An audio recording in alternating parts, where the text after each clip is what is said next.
우리는 계속해서 믿음의 영웅 시리즈 설교 19번째 시간을 맞이하게 되는데 오늘은 요셉의 믿음에 대해서 한 말씀을 살펴볼 수 있도록 하겠습니다.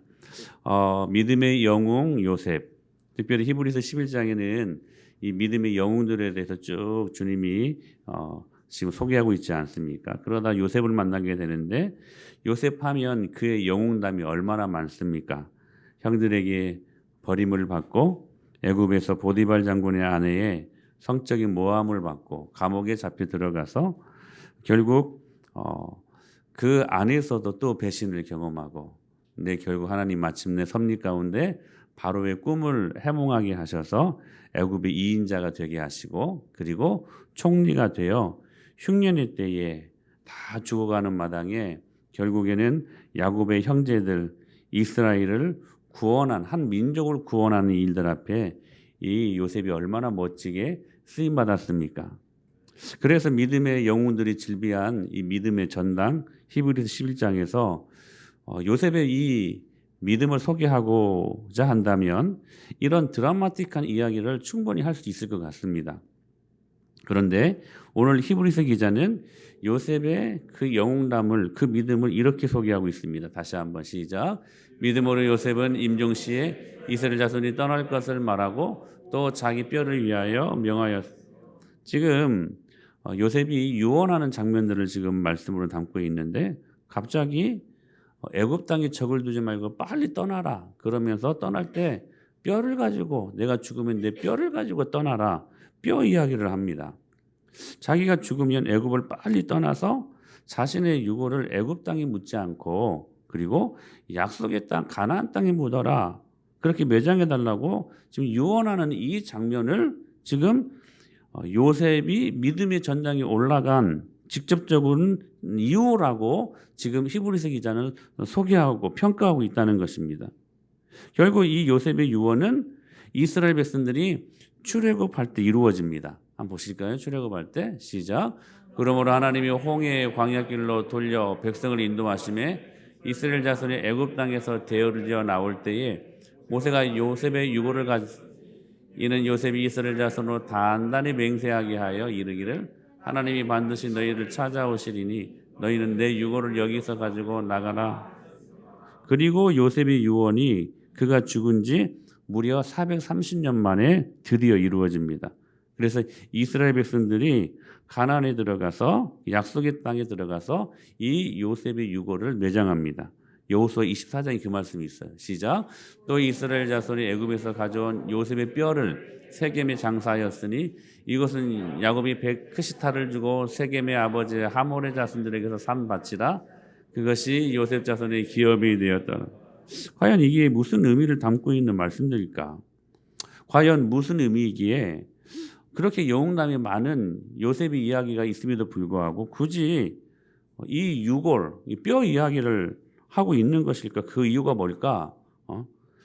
후손들을 위해 묘자리를 잘 써라 이런 의미일까요?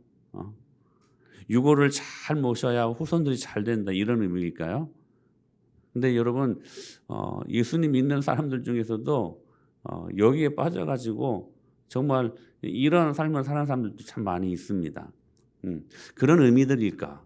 왜 많은 영웅담을 갖고 있는 요셉 이야기가 즐비함에도 불구하고 왜 뼈 이야기를 하고 있을까?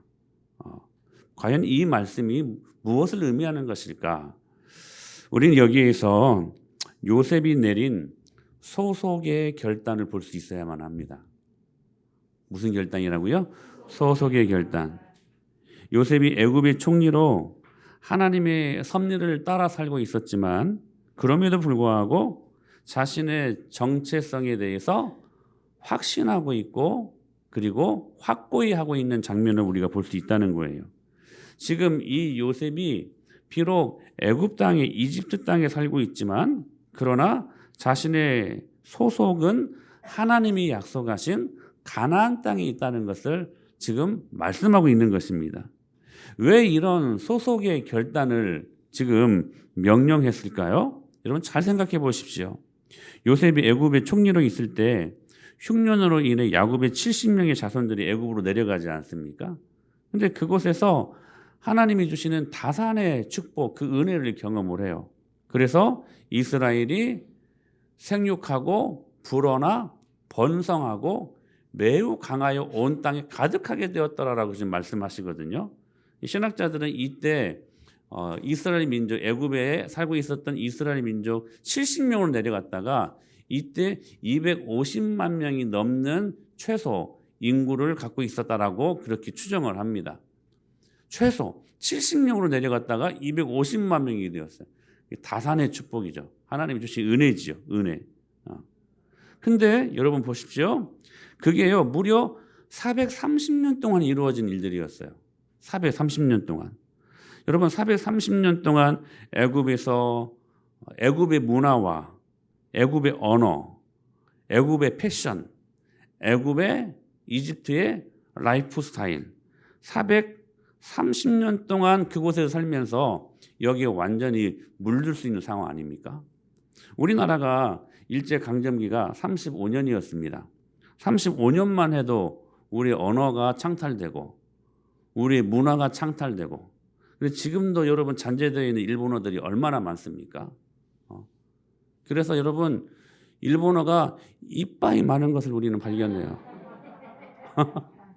제가 일본 가서 일본 그 아울루치 가서 이제 그 우동인가 뭐 이렇게 먹는데 거기는 반찬이 안 따라 나오더라고요. 그래서 단무지가 먹고 싶어가지고 닭광 데스까?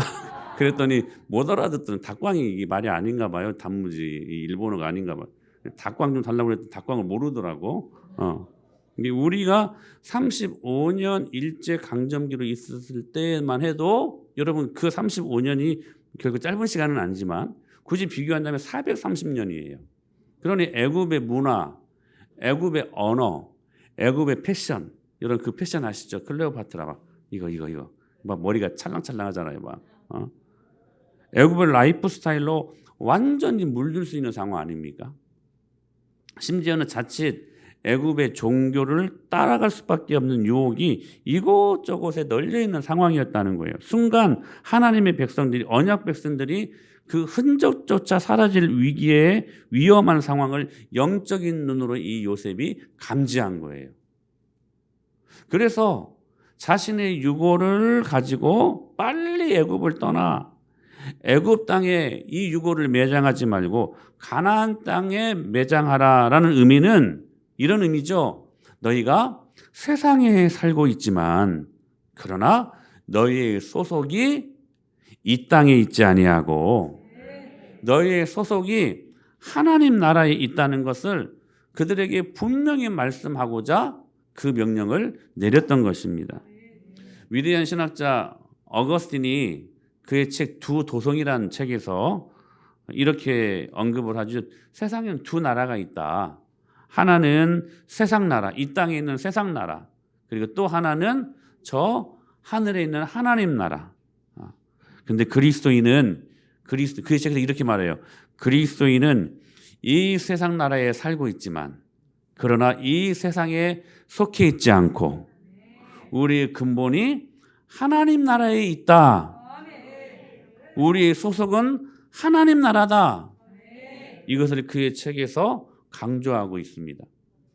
약속을 유업으로 받은 아브라함과 이삭과 야곱과 마찬가지로 요셉 역시 비록 몸은 이 세상에 있지만 그는 세상에 속한 적이 없었고 눈은 저 건너편 하늘나라에 있었다는 거예요.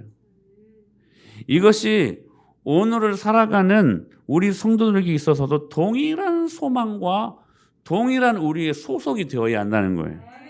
우리가 이 세상에 살고 있어도 우리는 결코 이 땅에 속해 있지 않고 우리의 시민권은 하늘나라에 있다.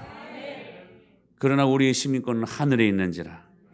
그래서 여러분 이 나라의 헌법이 그리고 법의 가치가 아무리 훌륭해도요 하나님 법에 하늘 시민권에 허락하시는 하늘 법에 어긋나면 우리는 이 땅의 법에 순종하면 안 된다는 거예요. 하늘 법이 더 우위에 있다는 거예요. 할렐루야.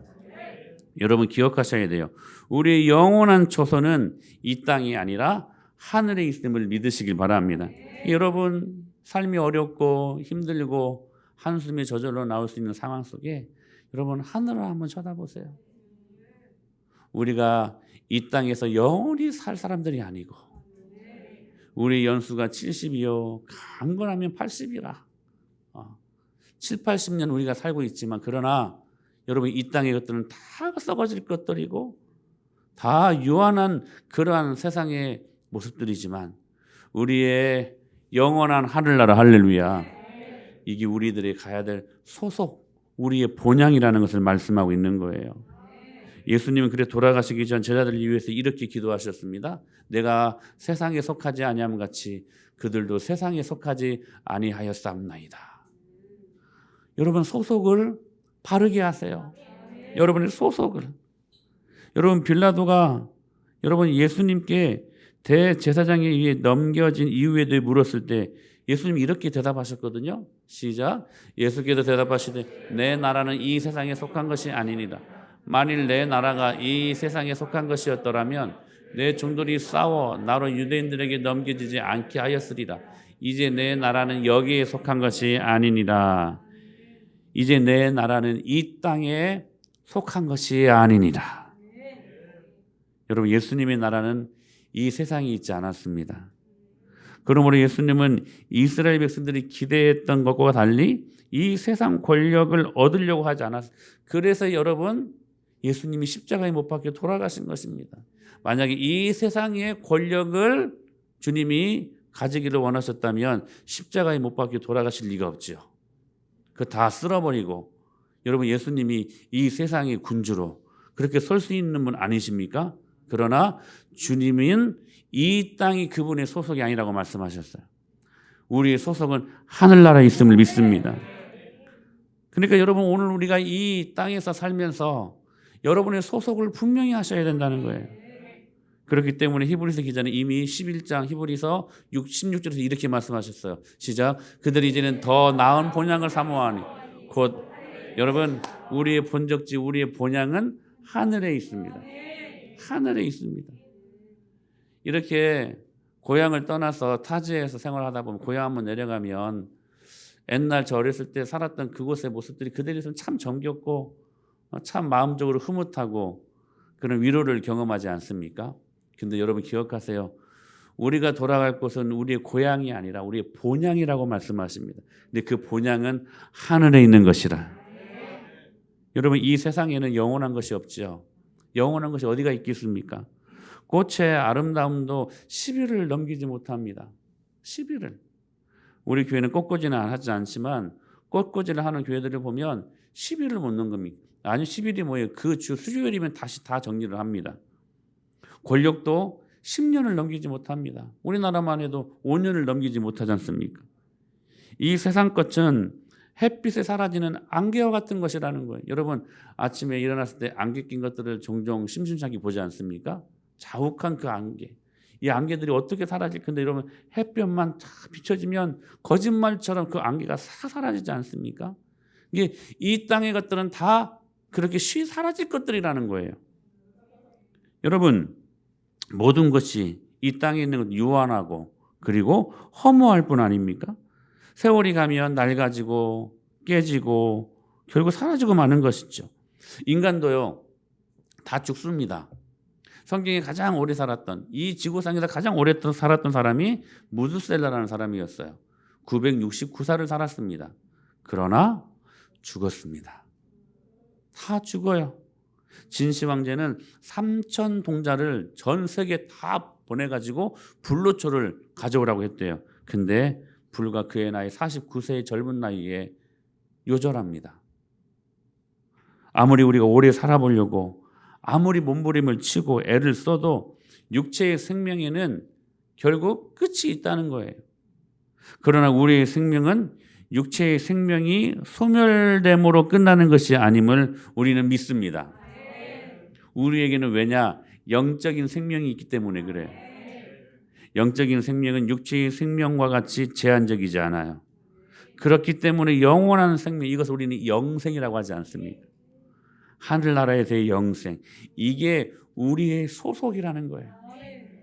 그래서 로마서 6장에서 이렇게 말씀하셨죠. 죄의 삭은 사망이요 하나님의 은사는 그리스도 예수 우리 주 안에 있는 죄의 결과는 사망이요 하나님의 선물 은사는 그리스도 예수 우리 주 안에 있는 영생이니라. 여러분 우리에게는 영생이 있습니다. 예수 그리스도의 생명이 있는 자들은 영생이 있음을 믿으시길 바랍니다. 그래서 성경은 오래 잘 사는 법을 가르치지 않아요. 대신 성경은 영원히 잘 사는 법을 우리들에게 가르쳐주고 있습니다. 만약에 80년을 기준으로 살면 편리하게 웰빙하는 것이 맞죠. 그래서 잘 젊었을 때 열심히 일해서 60대 이상부터 이제 은퇴해서 한 20, 30년 잘 사는 것을 기준으로 삼고 그렇게 로망으로 삼고 살지 않겠습니까? 그러나 여러분 기억하세요. 우리가 영원을 기준으로 살면 하나님의 뜻에 복음을 위해 피 흘리는 것, 그것이 웰빙 잘 사는 것이라고 성경은 말씀하고 있어요. 사랑하는 여러분, 오래 살려고 하지 마십시오. 영원히 살려고 하십시오. 그게 성경에서 가르치시는 웰빙의 기준이에요. 영원히 사는 삶, 영생의 축복. 그러므로 예수님은 이렇게 말씀하셨어요. 너희 이름이 하늘에 기록된 것으로 기뻐하라. 이 땅에 있는 모든 소유로 기뻐하지 말고, 물론 그것도 우리의 기쁨을 주죠. 근데 본질적인 기쁨이 아니라는 거야. 여러분, 세상의 것들로 우리가 만족할 수 있습니까? 만족하기 어려워요. 만족하기 어려워요. 여러분, 우리의 만족은 예수 그리스도. 어떤 사람을 보니까 저희 젊었을 때 티코, 마티즈, 요즘 마티즈 차차 나오나요? 안 나오죠? 나오나요? 안 나와요. 그것만 타도 은혜였어. 총신대 가면요, 신대원 가면, 그러니까 저기 그 마티즈가 대우차였던가요? 현대차였던가요? 대우차. 대우는 총신대원들한테 감사해야 돼. 좋은 사람들이요, 그 주차장에 가보면 마티즈로 다 있어. 그 마티즈 중고시장 같았고 쫙 있어요, 쫙 있어. 근데 그거 타다가 담임 목사 되면 이제 막 그랜저를 타죠. 그러면요, 그것도 감사하죠. 근데 거기에 만족할 줄 알아요? 만족하지 못해요. 결국 어떤 교회 목사님들은 차 때문에 싸우더라고. 교회 차 때문에. 목사들도 그러니 여러분들은 오죽하겠습니까? 여러분, 사람들의 만족이요, 이 땅에 있지 않다는 거예요. 우리의 만족은 하늘에 있어요. 그래서 하늘에 기록된 것, 너희 이름이 하늘에 기록된 것, 본질적인 기쁨을 찾으라는 거예요. 저는 여러분들의 가정이요, 본질적인 기쁨으로 회복될 수 있게 되길 축원합니다. 그건 영원한 기쁨이에요. 영원한 기쁨이에요. 영원하고 참으로 귀하고 수정한 것이 무엇인지 알았다면 우리는 요셉처럼 소속을 분명히 해야 될 것입니다. 여러분, 소속의 결단을 내리십시오. 여러분은 이 땅에 영원히 사는 존재가 아니라 저 하늘에서 예수 그리스도와 함께 영원히 사는 존재들인 것을 믿고 소속의 결단을 내리십시오. 그리고 두 번째 우리가 살펴야 될 것들은 소속됨의 목적에 대해서 말씀을 우리 나누기를 원하는데, 요셉은 당시 바로왕 다음가는 권력가였습니다. 바로는 요셉에게 이렇게 말했어요. 너는 내 집을 다스리라. 아주 큰 권력을 줬죠. 바로가 요셉에게 그 꿈 해몽했다고. 그러면서 하는 말이 내 백성이 다 네 명령에 복종하리니 내가 너보다 높은 것은 내 왕자뿐이니라. 그러니까 바로가 이 요셉이 마음에 들었던 모양이야. 내가 너에게 다 주겠다. 네가 명령하는 거 다 내 백성들에게 순종하게 하겠다. 내가 너보다 높은 것은 내 왕자 이것밖에 없다 할 정도로까지. 그런데요, 세상 모든 권력을 다 얻었던 요셉이요, 그 권력을 목적으로 삼지 않았어요. 우리 같으면 그 권력을 목적 삼아 정말 재밌게 한번 살아보지 않겠습니까? 여기서 우리는 이걸 볼 수 있어야 돼요. 하늘에 소속되는 사람들이 인생을 사는 목적을 볼 수 있어야 된다는 거예요. 창세기 50장 20절로 21절 말씀 한번 보실까요? 시작.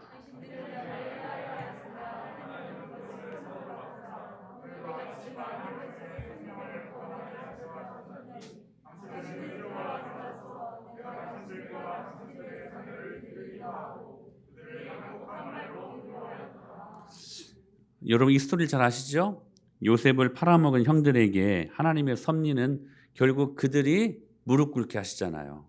그래서 지금 그 상황 속에 이제 자칫 자신들이 그 요셉을 팔아먹은 그 일들 때문에 죽게 생겼단 말이죠. 하나님이 그렇게 제외하게 하셨어요. 드라마틱하게.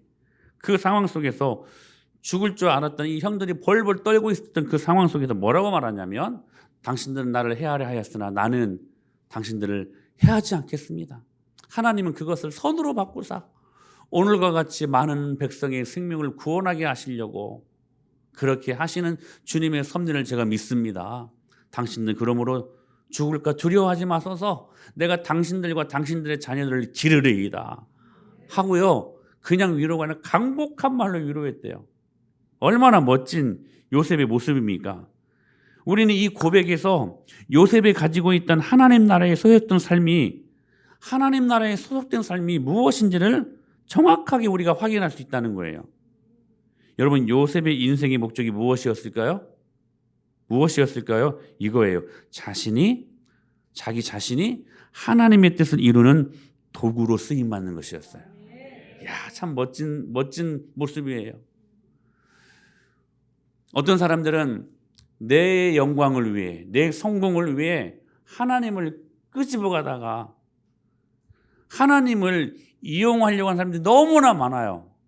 그런데 요셉은 그렇지 않았어요. 자기 자신이 하나님의 뜻을 이루는 도구로 쓰임받기를 원했다는 거예요. 여러분 하늘나라에 소속된 하나님의 사람들은요. 그 라이프 스타일이 달라요. 소속됨의 목적이 분명하다는 거예요. 자신이 하나님의 뜻을 이루는 도구로 쓰임받는 거라는 거.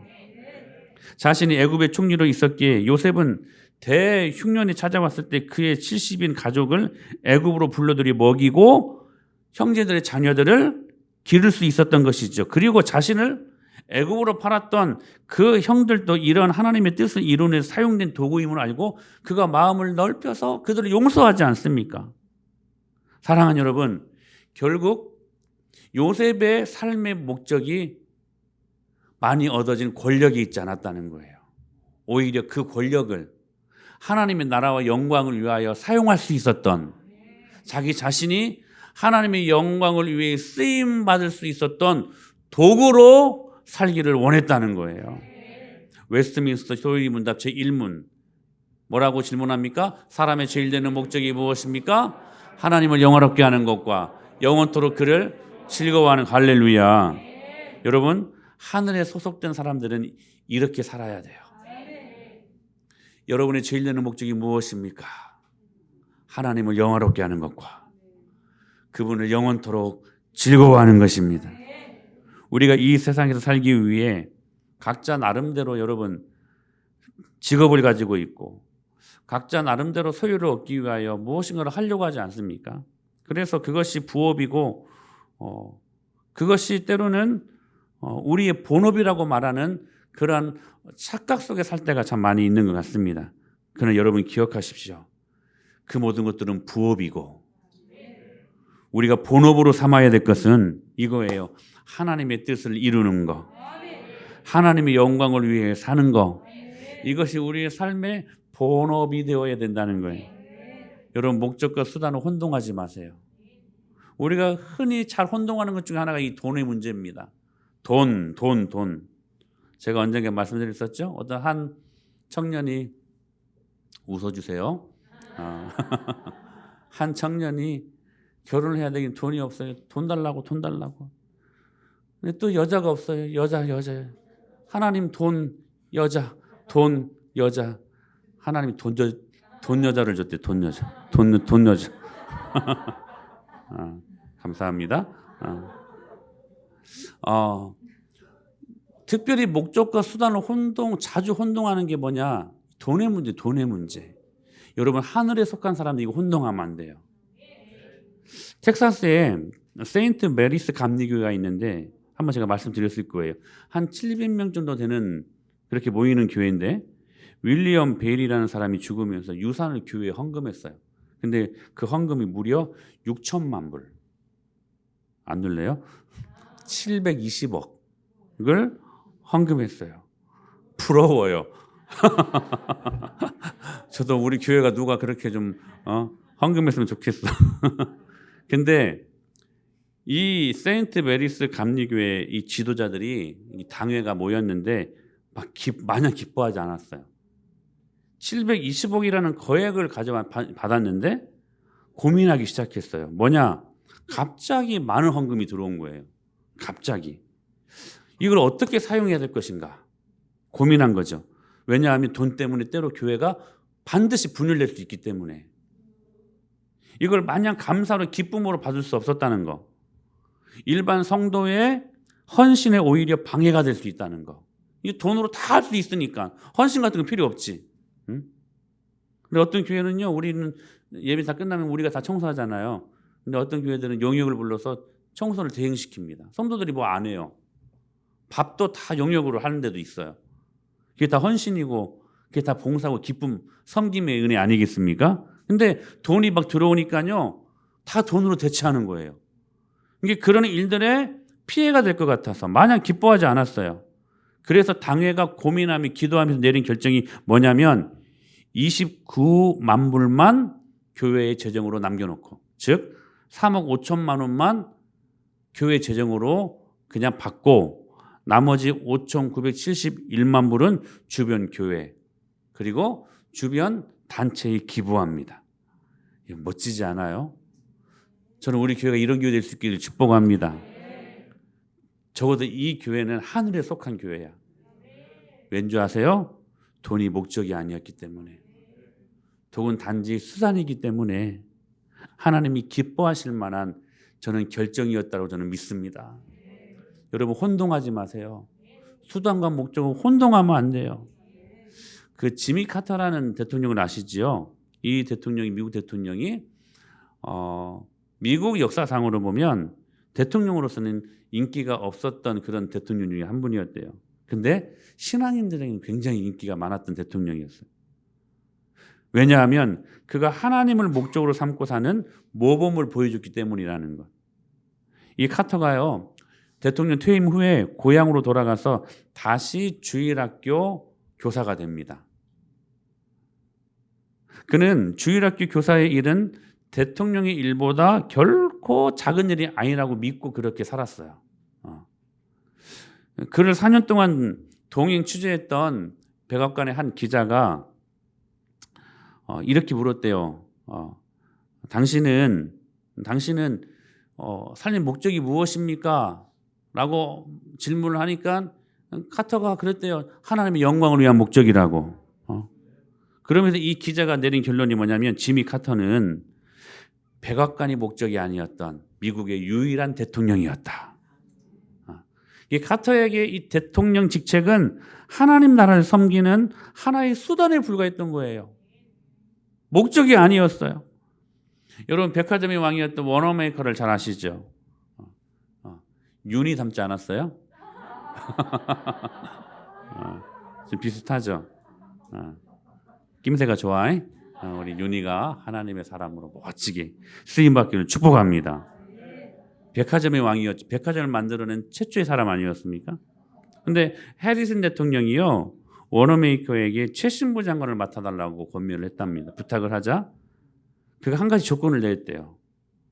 주일 송수 그리고 주일학교 교사를 지속할 수 있도록 해달라는 그 조건을 내걸고 거기에 허락하자 이 워너메이커가 최신부 장관을 수락했다는 것이죠. 그는 장관으로 있었던 4년 동안 매주 토요일이면 기차를 타고 워싱턴에서 고향 필라델피아로 내려가서 베다니 교회에 내려가서 주일 성수뿐만 아니라 주일학교 교사로 그렇게 섬겼다고 합니다.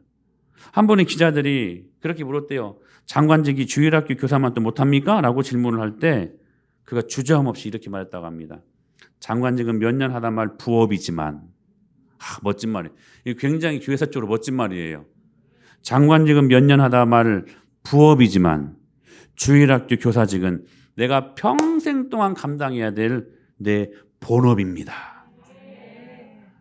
참 멋진 말 아닙니까? 여러분의 본업이 무엇입니까? 여러분 하나님 잘 섬기는 여러분들 될 수 있기를 축복합니다. 요즘 우리 아이들 사이에 본캐, 부캐라는 말이 있어요. 본캐, 부캐.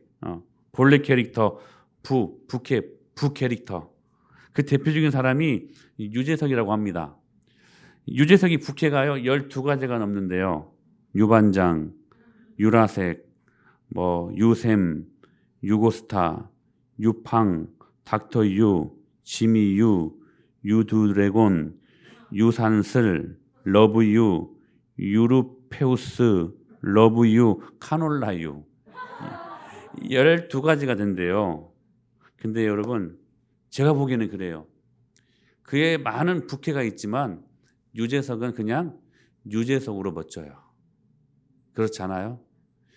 유재석의 본캐가 유재석을 더 멋지게 여러분 우리들에게 보여주는 것 아니겠습니까? 보면 우리에게도 부캐가 많은 것 같아요. 아버지로, 어머니로, 아들로, 딸로, 삼촌으로, 이모로 많은 부캐가 있죠. 친구로, 연인으로, 스승과 제자로, 교회에서는 많은 또 지체들로 많은 부캐가 있어요. 그럼 여러분 기억하세요. 우리가 가장 빛나 보일 때가 언제일까? 우리의 본캐, 하나님 자녀라는 본캐로 있을 때.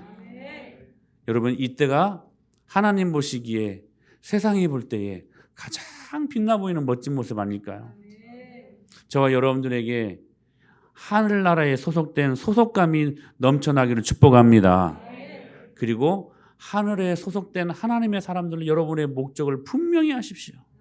우리의 목적이 이 땅에 있지 아니하고 우리의 부캐 썩어져 없어질 것들에 여러분 초점 맞추지만 우리의 본캐 하나님의 자녀 하나님 나라의 영광 위하여 살아야 될 하나님의 사람들이라는 그 본캐에 여러분 초점을 맞추고 여러분 하나님 나라를 소망하며 그렇게 사실 수 있는 저와 여러분이 될 수 있기를 축복합니다. 저는 그래서 특별히 요셉이 미래에 일어날 이스라엘 후손들을 위해 더 확대해서는 미래에 일어날 믿음의 다음 세대를 향하여 유고를 약속의 땅에 묻어달라고 유언했음에 저는 특별히 주목합니다.